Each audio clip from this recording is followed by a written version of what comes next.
Hi friends, అందరూ బాగున్నారా? ఆదివారం రోజు మధ్యాహ్నం దాకానే షాప్ ఉంటుంది. మధ్యాహ్నం నుంచి ఇంటికొచ్చి బట్టలు కానీ, ఇంట్లో క్లీనింగ్ కానీ అవన్నీ ఆ రోజే పెట్టుకుంటాము. అయితే ఈ ఆదివారం అనుకోకుండా హోమ్ డెలివరీ కస్టమర్స్ నుంచి మంచాలొచ్చాయి. అర్జెంటుగా అల్లి ఇవ్వాల్సొచ్చింది. ఎంత తొందరగా ఇద్దరం అల్లినా కూడా 2 అయిపోయింది. మళ్ళీ వాళ్ళ ఇంటికి వెళ్ళి హోమ్ డెలివరీ చేసి వచ్చేటప్పటికి 2:30 దాకా అయిపోయింది. నాకస్సలు పని చేసే ఓపిక అంటే వంట చేసే ఓపిక అస్సలు లేదు. నా వల్ల కాదు, ఇప్పటికే నాకు చాలా టైర్డ్‌గా ఉంది, ఈ ఎండకి సొరబోతుంది అని చెప్పాను. మా హస్బెండ్ ఉండి నేను చేస్తాను అని చెప్పారు. అందుకని చికెన్ తీసుకొనొచ్చాము.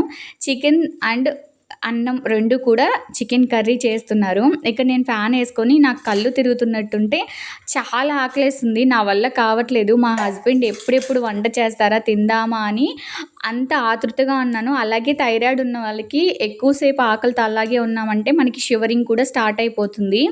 నాకు అలా కూడా అవుతుంది. అందుకని చెప్పి నేను ఇక పడిపోయాను. ఫ్యాన్ కింద పడుకున్నాను. ఏం పట్టించుకోకుండా మా హస్బెండ్ కర్రీ చేసి ఎలా ఉందో టేస్ట్ చూడు అని చెప్పి పొయ్యి మీద ఉండంగానే చెంచాతో తీసుకొనొచ్చారు. అదే ఒక గెరిటతో.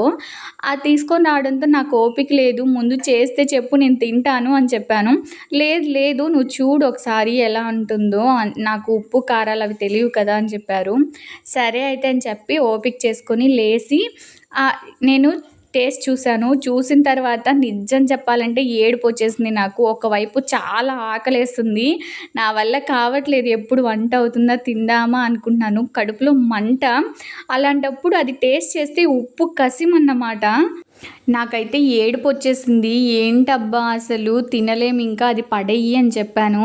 అట్లయితే రా వచ్చి ఏదో ఒకటి అడ్జస్ట్ చేద్దురా ఉప్పు తగ్గేదానికంటే, చాలా ఎక్కువ కసిముంది, అసలు దాన్ని అడ్జస్ట్ కూడా చేయలేము. అయినా అంత ఉప్పు కసిం ఎలా వేసావంటే, రోజు మనం సాల్ట్ వాడేవాళ్ళం కదా, ఇప్పుడు కళ్ళు వాడుతూ ఉంటే ఉప్పు కళ్ళు, నాకు అర్థం కాలేదు అని చెప్పారు.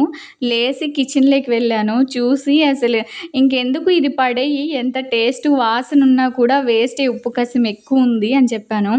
మా హస్బెండ్ అప్పుడు నవ్వుతున్నారు. నాకు అస్సలు అర్థం కాలేదు నిజంగానే. ఏంది అంటే ఓన్లీ నీకు చూపించే దాంట్లోనే నేను ఉప్పు కసం వేశాను అని చెప్పారు. నిజంగానేనా? నిజంగానే నాకేం కోపం రాలేదు. నిజమేనా అని చెప్పి నేను అసలు ఎంత ఎమోషనల్ అయ్యానో. ఎందుకంటే అది ఒక్కటే ఉప్పు కసం అయితే ఇప్పుడు నేను ఫ్రీగా హ్యాపీగా కూర వేసుకొని అన్నం తినచ్చు కదా. నాకు ఆకలి అంతగా వేస్తుంది. ఆయన అవును అని చెప్పగానే థ్యాంక్స్ చెప్పాను. నిజంగానే నువ్వు నాకు ఫ్రాంక్ చేసేవి, చాలా థ్యాంక్స్ అని చెప్పాను. వెంటనే ఇక కూర అయిపోగానే ఇక పెట్టుకొని తిన్నానన్నమాట. అదే ఈ వీడియో అయితే చాలా టేస్ట్ ఉంది. మా హస్బెండ్ చేస్తే చాలా డిఫరెంట్ టేస్ట్ ఉంటుందన్నమాట. నేను చేస్తే ఒకే రకమైన టేస్ట్ ఉంటుంది.